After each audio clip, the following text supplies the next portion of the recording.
Democrat Hillary Clinton and Republican Donald Trump make a final push before Tuesday's U.S. presidential election. How the African diaspora is making its voice count in the race for the White House. And what is the Electoral College? And why does the United States use it? We'll explain. Africa 54 starts right now. Good evening, I'm Vincent Makori. This is Africa 54.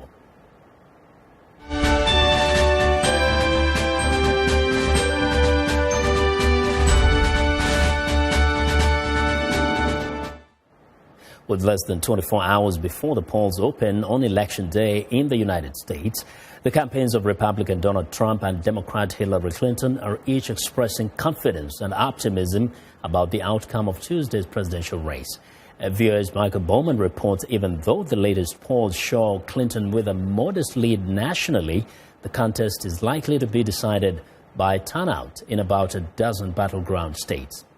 Are you ready to vote on November the 8th? And we are going to win back the White House. Gonna happen. In the final push for votes, Donald Trump is maintaining a furious campaign schedule, 5 stops in 5 states Sunday, while Hillary Clinton calls on star power, from pop singer Katy Perry to President Barack Obama, to energize supporters. We are all working our hearts out in the final sprint to this election, and we need your help. If we win on November 8th and elect a Republican House and Senate, we can finally deliver the change the American people deserve. Surrogates for the candidates say both expect to be victorious Tuesday.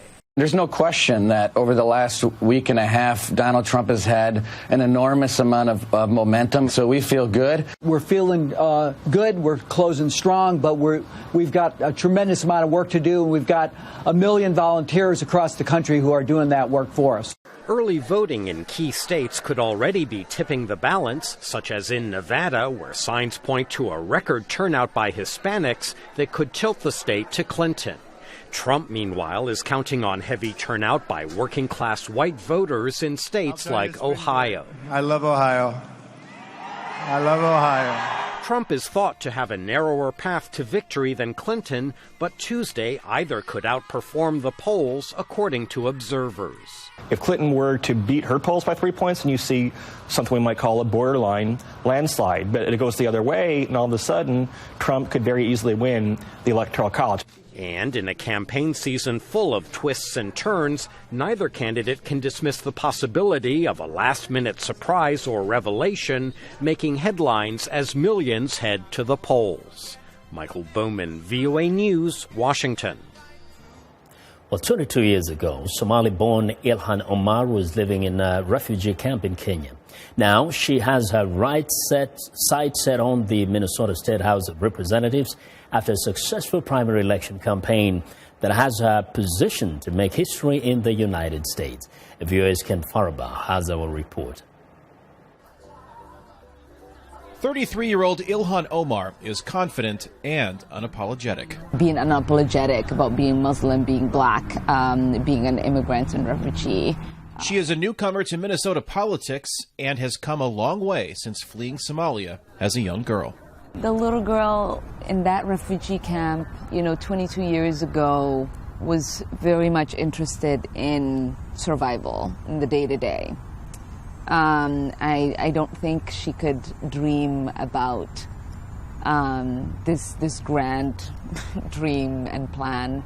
Omar's grand plan to successfully win an election for a seat in the Minnesota House of Representatives in a liberal district in Minneapolis seemed like a long shot, says University of Minnesota political science professor Lawrence Jacobs. From afar, Ilhan Omar had everything going against her. She was a Muslim in a state that's predominantly Christian. She's black in a state that is among the whitest states in the country. She was a woman where women are not well represented in the legislature. She was an immigrant in a state that doesn't have a lot of immigrants. There are about 25,000 Somali Americans in Minneapolis, many of them refugees like Omar. A majority of them supported another member of the diaspora, Mohammed Noor. He was one of two other viable challengers Omar faced in the primary election. Coming from a community that usually sees leadership as a man's role, that played a huge part in creating a lot of difficulties. So she reached outside the diaspora and campaigned to win the support of other voters, including college students like Patrick English. On the issues, we align in a lot of ways and care about the same things. English not only cast a ballot, he joined Omar's campaign and spread the word among other students in the district. Omar's outreach worked. It was enough total votes to give Omar the win, defeating longtime legislator Phyllis Khan, who had held the seat since the 1970s. Yes, we did. Omar is now positioned to win the general election November 8th without a Republican challenger in the race. If she is successful, when Omar walks through the doors of the Minnesota State Capitol for the new legislative session that begins in January, she will make history as the first female Muslim American immigrant lawmaker in the United States. The weight of it, I think it's huge. Kane Fairbaugh, VOA News, Minneapolis, Minnesota. As African immigrants become more integrated into the social fabric of America, their participation in U.S. politics becomes more important to achieving their goals. Their votes could have a major influence on the future of U.S. policy on economic and racial justice and impact the fate of other immigrants who seek the American dream. Sisters Rami Hassan and Sarah Bosampel came to the United States from Ghana 12 years ago on the same day with the same dream, to earn a living as a citizen of the country.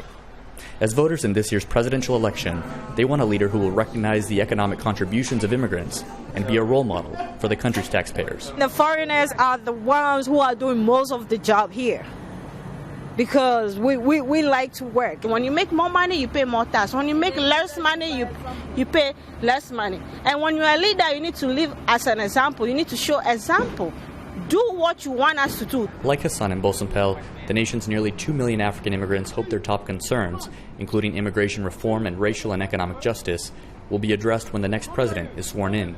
Carl Lipscomb, Programs Manager of Black Alliance for Just Immigration, says policies such as access to safety net programs are crucial for the diaspora community as a whole. African communities still face an uphill battle to obtain work authorization, to obtain equal employment, to be lifted out of poverty. By becoming more involved in the political process, naturalized citizens play a greater role in determining the fate of issues that impact themselves and other immigrants, such as comprehensive immigration reform. For the documented one, it's also their ways of protecting the non-documented, their ways of being able to negotiate. And elections are crucial for those negotiations. It's that very mindset that Deandra Harris takes with her to the polls this year and every election. Everyone needs to vote, especially for the people that's not able to vote. You need to vote and be that voice for those people. Nigerian-American Sidney Imobio says he has never missed an election since becoming a U.S. citizen. Even when the choices for president are not perfect, he says there is only one condition that truly matters. Whether you can deliver. That is what we should be thinking of. Can you deliver? Nobody is perfect. We have two candidates that are not perfect. So we should single one out. The basis of his decision for president is one shared by many foreign-born Americans. Who is better prepared to earn respect from the international community and provide opportunities for others to achieve the American dream? Ramon Taylor, VOA News, New York. Well, we want to know what you think about Africa 54 and the stories we covered. Join the conversation on Facebook. The address is Africa 54. And check out our headlines 24/7 on voaafrica.com. Find me on Twitter at VOA Vince Makori. Coming up, the ongoing controversy over U.S. voter ID laws. Stay with us.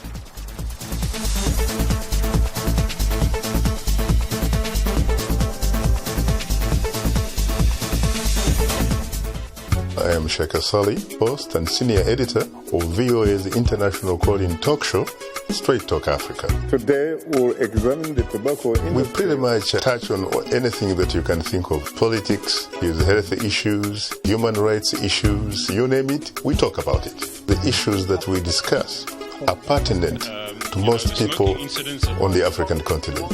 A very, very rare and unique opportunity to interact with their leaders.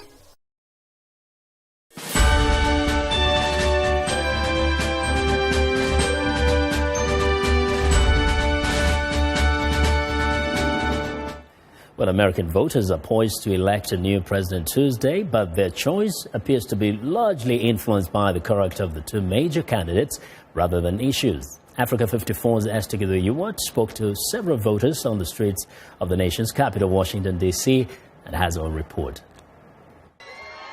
Democratic presidential candidate Hillary Clinton maintains a narrow edge over Republican Donald Trump in the national polls. In and around the U.S. Capitol, voters had varied opinions on who they will cast their ballot for and why. Eva Yuma was a Bernie Sanders supporter but will vote for Clinton. I am so sick of this election. I'm excited for it to be over. I was a Bernie Sanders supporter, but now I just want Hillary Clinton in the White House and Donald Trump out of our lives forever. Alison Wells, a British American, says Donald Trump is what America needs. I am voting, and I'm voting for Donald Trump because I want to see America change. I think that he will bring some different perspective because we're so used to career politicians, and I think that it's time to not have a career politician in office anymore. The announcement by FBI Director James Comey to probe new Clinton emails is also raising eyebrows among critics and supporters of both candidates. Emma Courtwright says she's downright weary of all this politicking. I've really grown weary of the campaign process. It seems a little more bitter than it has in the past, and I don't think it represents the best American democracy has to offer. Robert Sanders says choosing between Trump and Clinton has been grueling, but not voting is not an option for him. So if you had to pick between the two, I probably would pick Hillary Clinton. I could rest asleep at night. I could rest in peace. So I probably would pick Hillary Clinton. For an early voter like Derek Hammond, his choice was easy and clear. I voted for Donald Trump, United States of America. We are the best country in the world, and Donald Trump really will show that to the world that we still are. Andrew Vogt is still undecided on whom to vote for. He says neither candidate is appealing. It's our future at stake. Neither candidate is really appealing out of the two main ones. And the other third parties, I'm not really feeling either. You should just vote for me. But in all seriousness, it's kind of a lot of uncertainty. The big question now for both candidates is whether the huge crowds attending their rallies will go out on Tuesday and vote. And there you have it, a highly contested U.S. presidential election with twists and turns. And no one can say with certainty who the 45th U.S. president will be. Esther Gido, VOA News, Washington. Well, Americans are casting their ballots amid a backdrop of new voting laws in more than a dozen states that require voters to produce identifications before they are allowed to vote. VOA's Chris Simpkins reports from Greensboro, North Carolina, on the history of these laws and the controversy surrounding them. Voters in some 30 states are now required to produce a government-issued photo identification before being allowed to cast their ballot. More states have been requiring this since the 9/11 terrorist attacks in 2001. There were some who said that this would be a way to be able to prevent people from illegally obtaining the right to vote, perhaps having terrorists have the right to vote. And so all of a sudden there was this discussion now about whether or not identification should be required. But in states like North Carolina, which had a strict voter ID law since 2013, a court struck down the requirement earlier this year, saying it discriminated against African Americans. Some black voters say the law has racist intentions. Suppress fear, intimidation, and not, what you're afraid of. What are you afraid of? Let people exercise the right and vote their choice. But studies suggest a decade-old voter ID law in Georgia has had little impact on suppressing the vote. One of the ironies of the voter identification law here in Georgia is that it has not had an adverse impact on African American voter turnout. So in fact, African American voter turnout has actually increased in Georgia since the passage of the voter ID laws. Proponents of the strict voter ID requirements say they are designed to eliminate widespread voter fraud. But critics contend there's no evidence of widespread fraud. Independent voter Scott Herrick says it would be foolish to commit voter fraud because the penalties are severe. And what's the payoff for it if I go and try to pretend I'm somebody else, and cast one ballot and risk, years of jail? North Carolina political science professor Charles Prisby says voter fraud is not a problem. There's different kinds of voter fraud. The one that almost never occurs is people coming down in person and trying to impersonate somebody else. Political analysts say they'll be watching to see if voter ID laws have a negative impact on turnout among minority groups in this election, such as Asian Americans and Latino voters. Chris Simpkins, VOA News, Greensboro, North Carolina. Well, it's time now for a short break. Still to come on Africa 54. What is the Electoral College and how does it work? We'll explain the U.S. presidential election voting system after a short break.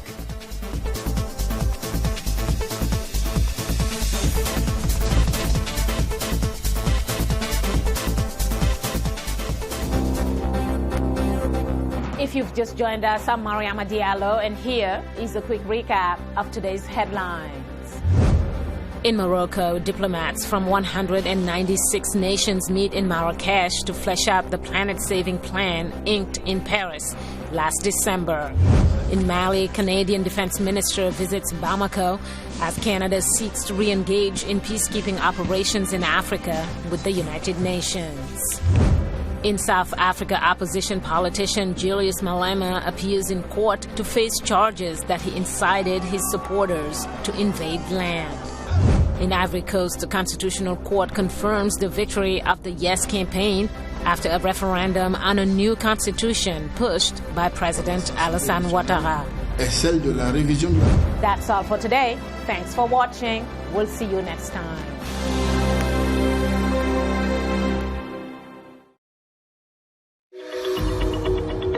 I'm Milar Sega. I'm the host of VOA's The Correspondents, a roundup of the world's top stories with analysis from our dedicated reporters. It's really a conversation the same way that you would bring a friend to your home and ask them what's going on.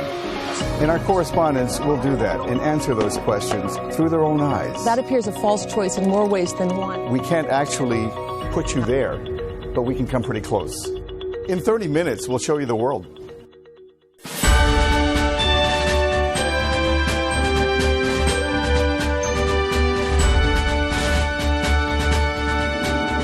Well, Election Day in the United States is different than in many other nations because there is not a single national vote. Instead, each state runs its own Election Day by its own rules.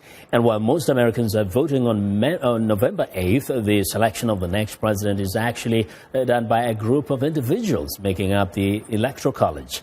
VOA senior analyst Jeffrey Young explains. Early voting in some U.S. states has begun. This year, Election Day is officially November 8th. In each of the 50 states and in the District of Columbia, there are political offices to fill, ballot questions to resolve, and just like 4 years ago, the choice to make of whom to send to the White House.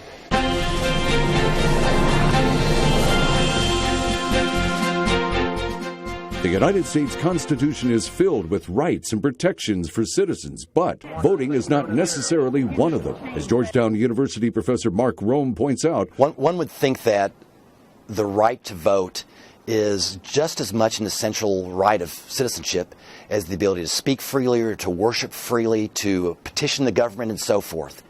But it's not. The voting requirements are typically established by the states, and the states more or less can use their own standards. The minimum voting age of 18 is set by U.S. federal law, but Rome says otherwise there is very little uniformity. And so there is a patchwork of 50 different states with 50 different state laws about the time for voting, the processes for registering to vote, the places where you can vote, how you can vote by absentee ballot. All those details of the elections are established by state law, not by federal law. The absentee ballots that Rome refers to are used by people who are away from home on Election Day, in the military, for instance, or traveling, or away at school. In recent years, something called early voting has also developed. Some 2/3 of the states now allow people to cast their ballots as much as a month or more before the official election day in November. A number of states have also passed laws requiring voters to produce specific photo IDs at their polling place to prove their identities. Advocates of these laws say they are necessary to prevent fraud. Opponents say such fraud is too statistically small to be a problem and charge the laws are meant to suppress voting. And there's another way that a U.S. presidential election is really some 50 separate contests. According to the Constitution, people voting for president are actually selecting 538 people called electors on a state-by-state basis. And it's these people who officially determine who becomes president. American University professor Curtis Gans. Those electors are in number, the congressional delegation in each state, 2 for the Senate and however many representatives, and they are elected by winner-take-all vote in the states. George Mason University professor Dennis Johnson. The most important number is 270, and that's the number of electors that will get you over the top. And any combination of states that has 270, that's the magic number that you're really looking for. And while most presidential elections have one candidate winning both the majority of the popular vote and the Electoral College, an exception took place in 2000. Democrat Al Gore won the national popular vote by more than 500,000 ballots and had clear control of 266 Electoral College votes. But his challenger, Republican George W. Bush, led by a tiny fraction in the state of Florida. Gore demanded a partial recount, which Bush challenged all the way to the Supreme Court. More than a month after the election, the court sided with Bush, effectively awarding him Florida's 25 electoral votes and the White House. Johnson says the Electoral College is why candidates spend most of their time in a handful of so-called battleground states, the ones they believe will give them that winning total of 270 electoral votes. Jeffrey Young, VOA News. Well, New York City is preparing to host both major presidential candidates Tuesday night, and law enforcement officials are gearing up to protect them. VOA's Caroline Presutti brings us the sights and sound from a very busy but cautious Big Apple. Who will be our winner on November 8th? Hillary Clinton supporters in New York City are making last-minute phone calls and sending texts to Democrats in battleground states. With some polls showing Republican Donald Trump closing in on Clinton, it's a race to reach voters. I'm really feeling that it's a rush, a mad rush. Outside, New York City marathoners dashed to the finish line as thousands of police officers guarded them. U.S. intelligence officials said they picked up terrorism chatter of a possible attack on or before the election in the states of Virginia, Texas, and New York. The threat lacks specifics, but here in New York, always on alert, officials are taking it seriously. Carolyn Maloney is a U.S. Congresswoman from New York. No one's better at it in any place in the world than New York. We proved that on 9/11, we proved that every day, and we will prove that on Election Day. The threat is of special significance to New York City because both presidential candidates will be here for their election parties Tuesday night. Clinton at a convention center with a glass ceiling and walls. Trump at a hotel a few blocks from his home at Trump Tower. Anand Ahuja is a Trump supporter. So everybody is concerned not only about one's own safety, but at the same time safety of our presidential candidates also. With the election now just a day away, officials promise to crush any effort to disrupt democracy. Caroline Presutti, VOA News, New York City. Now get this, psychologists say that more than half of the U.S. population is under a certain degree of stress because of the election, which affects not only their well-being but also relations with their loved ones. VOA's Tatiana Koprovchi has more. Irina Verity is an expert in public and government relations and first approached the election campaign as just another project. I was posting 6 in the morning and I was reading news before I'm going to sleep. At one point she realized that following every twist and turn of the election campaign was taking its toll. I start feeling that all this electronic stress is wearing me out. I felt my eyes are tired. I also felt that I can't sleep. My sleep is not so deep. Irina's experience is not unique. According to a study by the American Psychological Association, APA, 52% of American adults report that the 2016 election is a source of stress. Vail Wright is a director for research at the APA. She says both men and women, Republicans and Democrats, are equally likely to report some degree of stress related to the election, and social media seem to make it worse. 38% of adults said that the political and cultural discussions on their social media is making them more stressed. Psychiatrist Steven Stosny even coined the term election stress disorder and sees it a lot among couples in marriage counseling he does. All the things that are deadly in a marriage are being brought into our couples counseling now since the election started. The major reason is negativity, which Stosny says is both highly contagious and addictive. Anger has adrenaline in it. When you have adrenaline, you get a surge of energy and confidence, but then you crash. To stay out of that depressed mood, to maintain the energy and the confidence, you got to stay a little angry all the time. Psychologists recommend limiting media consumption to reduce stress levels. Read just enough to stay informed. One of my prescriptions is get off of social media till after the election if you want to stay married. Adequate sleep, proper nutrition, and social connections have shown to be major contributors to a person's well-being. Early voting proved to be strangely therapeutic as well. Voting early relieved me from a lot of stress that we harboring for a year. Stosny, however, believes meditation, exercise, and even early voting have very limited impact. They're not going to work very well with an adrenaline addiction. What you really need is to channel that energy into something positive. And that's your values, your relationships, your work. Because when your brain wants that arousal, just relaxing is going to be very temporary. Stosny predicts an epidemic of depression after Election Day. To avoid it and to maintain one's mental health, he advises prioritizing time with your family over obsessing about the political campaign. Tetiana Voroshko, VOA News, Washington. Well, and that's our show for today. Now, be sure to join us on Africa 54 Tuesday for extensive coverage of the U.S. presidential election. We'll have live reports from New York City, the battleground state of Virginia, and Capitol Hill here in Washington. Also, follow us online at our website at voaafrica.com. Thanks a lot for watching. And from all of us in Washington, have a good night.